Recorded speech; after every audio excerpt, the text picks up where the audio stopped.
How to enable others to download your videos on TikTok mobile. Hello guys, in today's video I'm gonna show you how to enable others to download your videos on TikTok mobile. First, then open TikTok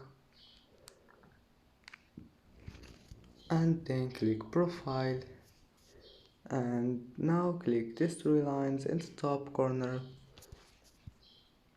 and then click settings and privacy, and here you will find this one, privacy. Click on it and scroll down. Here you will find downloads, and here all you need to do is just turn this one on. Here, turn it on,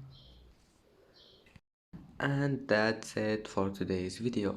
If you like this video, don't forget like and subscribe, and thank you for watching this video until the end, and see you in the next video.